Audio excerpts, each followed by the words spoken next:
विद्यार्थियों नमस्कार। मैं डॉक्टर दीपेंद्र कुमार शर्मा आपके अपने YouTube platform chemistry bye D Sharma से आपके साथ जुड़ा हुआ हूं। विद्यार्थियों, इस वीडियो लेक्चर में हम जिस पेपर को डिस्कस कर रहे हैं वह पेपर आपको स्क्रीन पर दिखाई दे रहा है। पेपर द्वितीय वर्ष यानी सेकंड ईयर का पेपर है। एग्जामिनेशन ईयर 2024 है। फाउंडेशन कोर्स का पेपर सेकंड के अंदर दो पार्ट आपको स्क्रीन पर दिखाई दे रहा। पहला पार्ट जो है स्क्रीन पर देखें तो वो दिया हुआ पार्ट ए एंटरप्रेन्योरशिप डेवलपमेंट यानी उद्यमिता विकास, और पार्ट बी यानी वुमन एम्पावरमेंट यानी महिला सशक्तिकरण।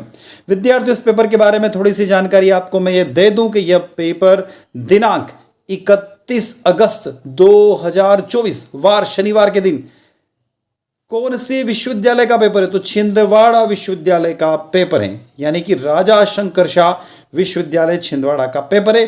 और इस पेपर का सॉल्यूशन अब हम देखने वाले हैं। उससे पहले हमेशा की तरह आपसे अनुरोध है, वीडियो अच्छा लगता है तो वीडियो को लाइक अवश्य करिएगा। अपने क्लासमेट तक इस वीडियो को शेयर अवश्य कीजिएगा, और शेयर करने के साथ साथ में कमेंट बॉक्स में कमेंट करके जरूर बताएं कि वीडियो आप लोगों को कैसा लगा।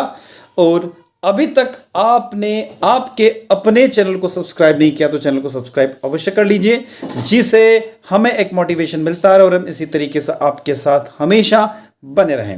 विद्यार्थियों, एक और अनुरोध है कि यदि आप आपके किसी पेपर का सॉल्यूशन चाहते हैं तो स्क्रीन पर जो नंबर दिखाई दे रहा 77250 यानी 77250 44 325 44325 नंबर पर आप अपना पेपर सेंड कर सकते हैं। उसका सॉल्यूशन बनाकर हम अपलोड कर देंगे।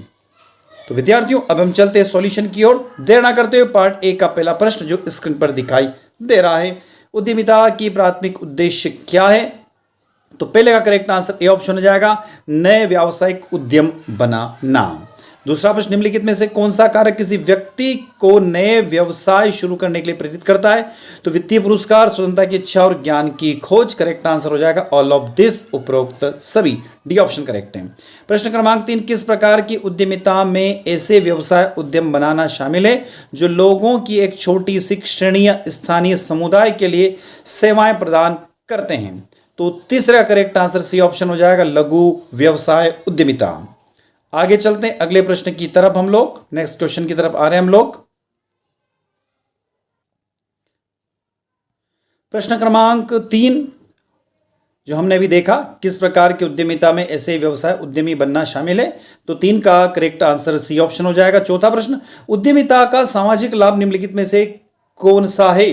तो सी ऑप्शन करेक्ट है, सामुदायिक विकास और समर्थन को प्रोत्साहित करना। प्रश्न क्रमांक 5, एक व्यक्ति उद्यमी हो सकता है तो जन्मजात भी हो सकता है और निर्मित भी हो सकता है। यहां पर सी ऑप्शन करेक्ट हो जाएगा, दोनों हो जाएगा। कौन सा? दोनों करेक्ट आंसर हो जाएगा। अगला, स्टार्टअप प्रक्रिया में पहला कदम क्या होता है? तो छठे का बी ऑप्शन हो जाएगा, व्यवसाय योजना विकसित करना। व्यवसाय योजना विकसित करना। प्रश्न क्रमांक 7, उद्यमियों द्वारा उठाए जाने वाले जोखिम कौन से हैं? तो वित्तीय जोखिम, व्यक्तिगत जोखिम और मनोवैज्ञानिक जोखिम। करेक्ट आंसर हो जाएगा 7वें का डी, उपरोक्त सभी। 8वां, आर्थिक विकास के लिए उद्यमिता विकास महत्वपूर्ण है क्योंकि? 8वें का बी ऑप्शन, यह नए रोजगार पैदा करता है और नवाचार को प्रोत्साहित करता है। प्रश्न क्रमांक 9, आर्थिक विकास के लिए महिला उद्यमिता महत्वपूर्ण है क्योंकि? 9वें का ए हो जाएगा, यह समग्र श्रम शक्ति भागीदारी को बढ़ाता है। 10वां, मुख्यमंत्री सिखाओ कमाओ योजना मध्य प्रदेश सरकार से संबंधित है। 11वां, उद्यमियों का प्रबंधकीय कार्य क्या है? तो नियोजन करना, संगठन करना और निर्देशन करना। Correct answer all of the above, उपरोक्त सभी। डी ऑप्शन करेक्ट है प्रश्न क्रमांक 11 का ऑप्शन। प्रश्न क्रमांक 12, ग्रामीण उद्यमिता की आवश्यकता है? तो 12 का करेक्ट आंसर बी ऑप्शन हो जाएगा, ग्रामीण रोजगार के अवसरों को बढ़ाने के लिए। 12 का बी ऑप्शन करेक्ट है। 13, ग्रामीण उद्यमिता के लिए आवश्यक वित्तीय संसाधनों की प्राप्ति कैसे हो सकती है? तो 13 का डी ऑप्शन हो जाएगा, सरकारी अनुदान से, निजी निवेश से, बैंक ऋण से। Correct answer D option all of the above. 14वां प्रश्न, उद्यमियों की ताकत और कमजोरियों को समझने के लिए आवश्यक विश्लेषण क्या कहलाता है? तो 14 का ए हो जाएगा, उसको बोलते हैं स्वॉट एनालिसिस। क्या बोलते हैं विद्यार्थी? स्वॉट एनालिसिस। 14 का ए ऑप्शन करेक्ट है। 15, उद्यमी रूपरेखा यानी प्रोफाइलिंग रिपोर्टिंग के निष्कर्ष अनुभाग की प्रमुखता में दिखाया जाना चाहिए। तो 15 का बी ऑप्शन हो जाएगा, प्रमुख निष्कर्षों सिफारिशों का सारांश। 16 प्रश्न, व्यवसाय रिपोर्ट का प्राथमिक उद्देश्य क्या है? तो यहाँ पर दिया सूचना और निष्कर्षों का संप्रेषण करना, वित्तीय विवरण प्रदान करना, यानी व्यवसाय रिपोर्ट का प्राथमिक to primary purpose of business report is, तो यहाँ पर हो जाएगा उत्पादकों का विज्ञापन करना, सूचना और निष्कर्षों को संप्रेषित करना और वित्तीय विवरण प्रदान करना। तो बी या सी दोनों में से कोई एक ऑप्शन करेक्ट होना चाहिए। तो 16 का मुझे यहाँ पर सी ऑप्शन लग रहा है। आप एक बार इस प्रश्न को चेक कर लीजिएगा, मुझे सी ऑप्शन करेक्ट लग रहा है, एक बार आप चेक कर लीजिएगा। 17 व्यावसायिक रिपोर्ट के लिए लघु उद्यमियों के केस स्टडी को शामिल करने के मुख्य लाभ क्या है? तो व्यावहारिक उदाहरणों और अंतर्दृष्टि प्रदान करना, 17 का भी ऑप्शन हो जाएगा। 18 रिपोर्ट में उद्यमियों की प्रोफाइलिंग को प्राथमिक लक्ष्य क्या है? तो 18 का सी ऑप्शन, उनकी व्यावसायिक रणनीतियों और चुनौतियों को समझना। 19वां स्टार्ट विचारों के संदर्भ में स्वॉट विश्लेषण करने का उद्देश्य क्या है? तो 19 का बी ऑप्शन हो जाएगा, ताकत, कमजोरी, अवसर और खतरों की पहचान करना। 20वां रचनात्मक और नवाचार के बीच मुख्य अंतर क्या है? तो 20वें का विद्यार्थियों मुझे यहां पर करेक्ट आंसर लग रहा है डी ऑप्शन, नवाचार नए विचारों को उत्पन्न करने के बारे में है। एक बार इस प्रश्न को आप चेक कर लीजिएगा। वैसे मुझे डी ऑप्शन यहां पर एग्जैक्ट लग रहा है, डी ऑप्शन मुझे सही लग रहा है। 21वां संगठन और कर्मचारियों के बीच रचनात्मक और नवाचार दोनों को बढ़ावा दे सकते हैं। तो 21 का बी हो जाएगा, जोखिम लेने और प्रयोग करने को प्रोत्साहित करके। आगे चलते हैं। 22वां बौद्धिक संपदा कानून का मुख्य उद्देश्य क्या है? तो 22वें का बी हो जाएगा, नवाचार और रचनात्मकता को प्रोत्साहित करना। 23वां प्रश्न व्यावसायिक योजना का प्राथमिक उद्देश्य क्या है? तो 23वें का बी हो जाएगा, व्यवसाय रणनीतियों और रोड मैप की रूपरेखा तैयार करना। 24वां व्यवसाय योजना का कौन सा भाग टीम और उनकी भूमिकाओं का वर्णन करता है? तो 24 का सी हो जाएगा, संगठनात्मक संरचना यानी ऑर्गेनाइजेशनल स्ट्रक्चर। 25वां प्रश्न आपको कंपनी के मिशन और विजन स्टेटमेंट्स कहां से मिलेंगे? तो 25 का ए हो जाएगा, कार्यकारी सारांश से मिलेंगे। कहां से मिलेंगे? कार्यकारी सारांश से। 26वां परियोजना मूल्यांकन का पहलू क्या है? तो 26वें का डी हो जाएगा, तकनीकी, वित्तीय और प्रबंधकीय सभी हो जाएंगे। 27वां उद्यमियों को उष्मायको यानी इनक्यूबेटर्स द्वारा प्रदान की जाने वाली सहायता में शामिल है। तो 27 का डी हो जाएगा, कार्यालय स्थान, तकनीकी सुविधाएं और मेंटरशिप यानी डी ऑप्शन हो जाएगा, उपयुक्त सभी। 28वां प्रश्न वह अनुभाग जो बताता है कि व्यवसाय ग्राहकों को कैसे आकर्षित करेगा और बनाए रखेगा उसे इस रूप में जाना जाता है। तो 28 का बी हो जाएगा, विपणन योजना के रूप में जाना जाता है। 29वां किसी व्यवसाय योजना में जोखिम विश्लेषण का उपयोग निम्न के लिए किया जाता है। तो 29 का बी हो जाएगा, संभावित चुनौतियों की पहचान करना और शमन रणनीति विकसित करना। 30वां बाहरी एजेंसियों के समक्ष परियोजना प्रस्तुत करते समय कार्यकारी सारांश में कौन सा मुख्य तत्व शामिल किया जाना चाहिए? तो 30 का बी हो जाएगा, विस्तृत जोखिम विश्लेषण को शामिल किया जाना चाहिए। 31वां प्रश्न देखो विद्यार्थियों, इसमें 30वें की यदि बात करें ना तो उत्पादों की तकनीक विशेषताएं भी शामिल कर सकते हो आप, परियोजना के उद्देश्य और अपेक्षित परिणाम भी शामिल कर सकते हो, सभी टीम सदस्यों के बायोडाटा भी। पर मेन जो बात होती है वो डिटेल रिस्क एनालिसिस की बात होती है कि कितना किसी भी बिजनेस में कितना रिस्क होगा, कितना जोखिम होगा उसके बारे में। 31वां किसी प्रोजेक्ट प्रस्तुति के दौरान गैर वित्तीय संस्थाओं को विश्वास जीतने के लिए कौन सा कारक महत्वपूर्ण है? तो 31वें का सी हो जाएगा, सामाजिक प्रभाव और सामुदायिक लाभ। 32वां किसी उद्यम को सूक्ष्म लघु उद्योग या मध्यम के रूप में वर्गीकृत करने का प्राथमिक मानदंड क्या है? तो 32वें का बी हो जाएगा, वार्षिक कारोबार। क्या हो जाएगा? वार्षिक कारोबार हो जाएगा। 33वां भारत में संशोधित एमएसएमई वर्गीकरण के अनुसार विनिर्माण क्षेत्र में निम्नलिखित में से सूक्ष्म उद्यम माना जाएगा। तो 33वें का सी ऑप्शन हो जाएगा, 5 करोड़ तक का निवेश। विद्यार्थियों को इसको बढ़ाकर 10 करोड़ किया जा रहा है, मैं क्लियर कर दूं 10 करोड़ किया जा रहा है इसको भी, पर वर्तमान में सी है ऑप्शन इसका। 34वां सरकारी मंत्रालय जो जिला उद्योग केंद्र यानी डीओसी का संचालन देखरेख करता है वो किसके अंतर्गत आता है? तो 34 का यहां पर विद्यार्थियों बी ऑप्शन हो जाएगा, वाणिज्य और उद्योग मंत्रालय के अंतर्गत आता है। आगे चलते हैं। प्रश्न क्रमांक 35 उद्यमियों की वित्तीय सहायता प्रदान करने वाली संस्था का नाम क्या है? तो 35वें का बी हो जाएगा, डीआईसी। क्या हो जाएगा? डीआईसी। 36वां प्रश्न जो मैं आप लोगों के लिए छोड़ता हूं, भारत में जिला उद्योग केंद्र डीआईसी कार्यक्रम किस वर्ष शुरू किया गया? इसका आंसर आप कमेंट बॉक्स में कमेंट करके जरूर बताइएगा। 36 का 37वां, खाद्य और ग्रामोद्योग आयोग के वीआईसी की स्थापना किस वर्ष हुई? तो 37वें का बी ऑप्शन 1956 में हुई। एक बार इस प्रश्न को क्रॉस चेक कर लीजिएगा, 37 को क्रॉस चेक कर लीजिएगा कि क्या आंसर होगा इसका। विद्यार्थियों अगला प्रश्न 38, खादी एवं ग्रामोद्योग आयोग का द्वारा प्रमाणित उत्पादों के लिए कौन सा चिन्ह प्रदर्शित किया जाता है? तो चरखा, कताई, पहिया। 38 का ए हो जाएगा। 39, राष्ट्रीय लघु उद्योग निगम की स्थापना कब हुई? तो 39 का डी ऑप्शन हो जाएगा, 1955 में हुई। 40वां प्रश्न, राष्ट्रीय लघु उद्योग निगम एमएसएमई को किस प्रकार का समर्थन प्रदान करती है?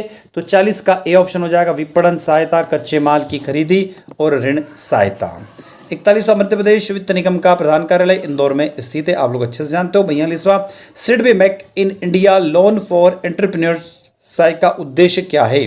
तो 42वें का करेक्ट आंसर विद्यार्थियों यहां पर क्या होगा?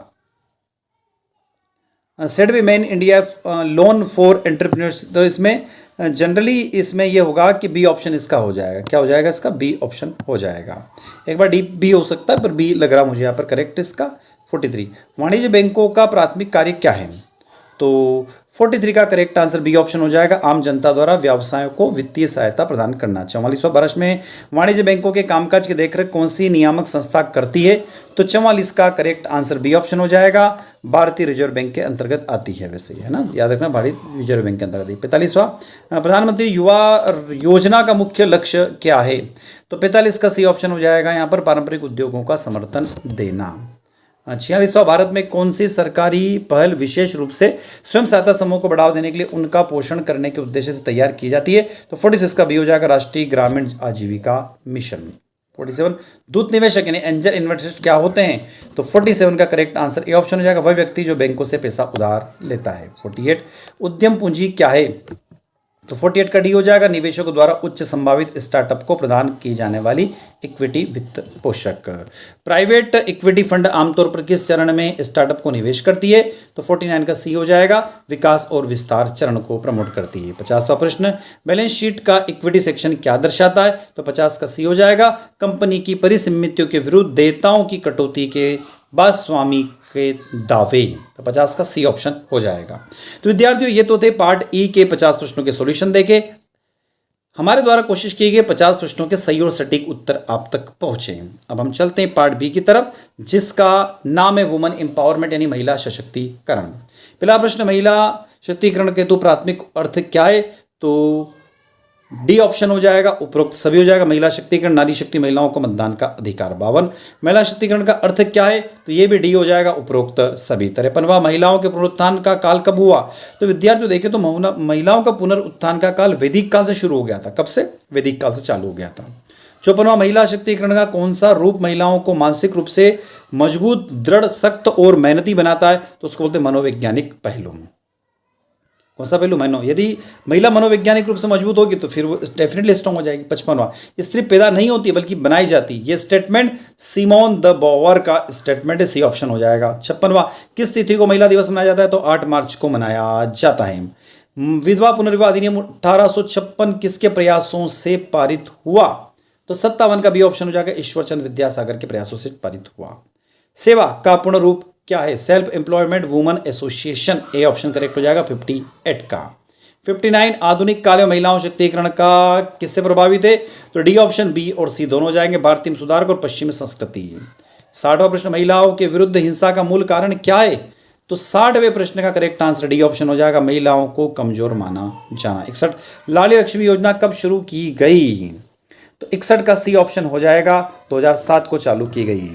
62वां प्रश्न, रानी अहिल्याबाई किस राज्य की राजधानी थी? तो होलकर वंश की या होलकर राज्य की राजधानी थी। देश की पहला महिला शिक्षक अच्छे से जानते हो, सावित्रीबाई फूले। राष्ट्रीय महिला आयोग का मुख्यालय नई दिल्ली में। घरेलू हिंसा के दायरे में उपरोक्त सभी। भारतीय तलाक संशोधन अधिनियम कब प्रभावी हुआ? तो 66 का सी ऑप्शन हो जाएगा, 8 सितंबर 2010 को प्रभावी हुआ। भारतीय संविधान के किस अनुच्छेद के अंदर लिंगगत समानता का प्रावधान है? तो अनुच्छेद 15। एकीकृत बाल विकास योजना की शुरुआत कब की गई? 68 प्रश्न, 68 का करेक्ट आंसर ए हो जाएगा, 1975। राष्ट्रीय महिला आयोग की पहली प्रथम अध्यक्ष जयंती पटनायक। 70 महाराष्ट्र में मदर टेरेसा कही जाती है तो सिंधुताई सतपाल को महाराष्ट्र की मदर टेरेसा कहा जाता है। निम्न में से संविधान सभा के सदस्य कौन रही है तो उपरोक्त सभी रही है। बाल विकास समिति SWC का संबंध किससे है तो न्यायालय से संबंधित है। किससे? न्यायालय से, क्योंकि इसमें क्या होता है 15 वर्ष के जो बाल अपराध होते हैं ना उन संरक्षण के लिए बारे में बात की गई तो 72 का डी होना चाहिए। 73वां किस एक्ट को शारदा एक्ट के नाम से जाना जाता है? 73 का सी बाल विवाह निषेध अधिनियम को। 74 महिलाओं के पैतृक संपत्ति प्राप्त करने का अधिकार कब प्राप्त हुआ तो 74 का बी हो जाएगा, 1956 में प्राप्त हुआ। देवी अहिल्याबाई होलकर हवाई अड्डा कहाँ पर है तो इंदौर में स्थित है, 75 का सी। रानी दुर्गावती जयंती कब मनाई जाती है तो 76 का सी हो जाएगा, 5 अक्टूबर को मनाई जाती है। मातोश्री पुस्तक रानी अहिल्याबाई होलकर के बारे में लिखी गई है। अशोक चक्र पाने वाली पहली महिला का नाम क्या है तो नीरजा भानोत।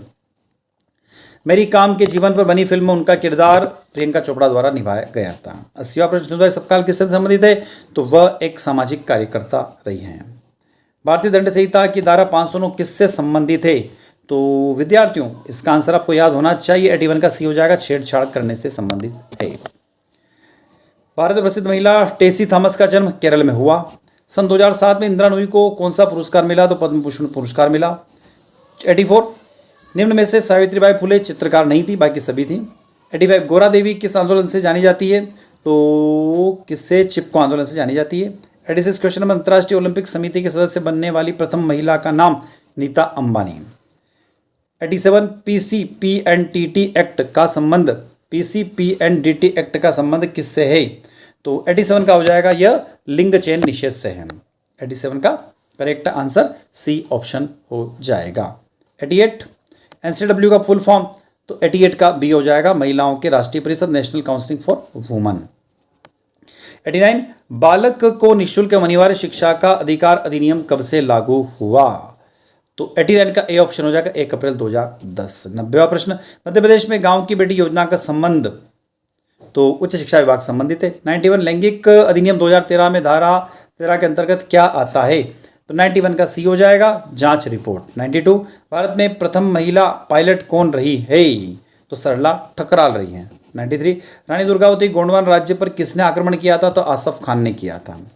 मेरी काम किस खेल संबंधित है तो बॉक्सिंग से संबंधित है। महिलाओं के अधिकार संबंधित पुस्तक 10 जजमेंट द चेंज्ड इंडिया जिया मोदी के द्वारा लिखी गई है। 96 महिला स्वयं सहायता समूह का अंतिम लक्ष्य क्या है तो सशक्तिकरण। क्या है? सशक्तिकरण। देवी अहिल्याबाई विश्वविद्यालय किस शहर में तो इंदौर में है। भारत में पहली महिला चिकित्सा होने का गौरव किसे प्राप्त है तो 98 का भी हो जाएगा, आनंदीबाई जोशी को। 99 ग्रामीण महिलाओं के लिए बरली विकास संस्थान कहाँ पर स्थित है तो 99 का बी हो जाएगा, इंदौर में स्थित है। और 100वां प्रश्न लास्ट प्रश्न इस पेपर का, जो पेपर दिनांक कब हुआ 31 अगस्त 2024 को हुआ, राजा शंकर शाह विश्वविद्यालय छिंदवाड़ा के अंतर्गत आने वाले कॉलेजों में हुआ है। तो विद्यार्थियों वीडियो लेक्चर अच्छा लग रहा है तो वीडियो को लाइक करिएगा, अपने क्लास में तक इस वीडियो को शेयर कीजिएगा, कमेंट बॉक्स में कमेंट करके बताइएगा और चैनल को अभी तक आपने सब्सक्राइब नहीं किया चैनल को सब्सक्राइब कर लीजिए, इससे हमें एक मोटिवेशन मिलता है और इसी तरीके से हम आपके हमेशा वीडियो लेक्चर बनाते रहे।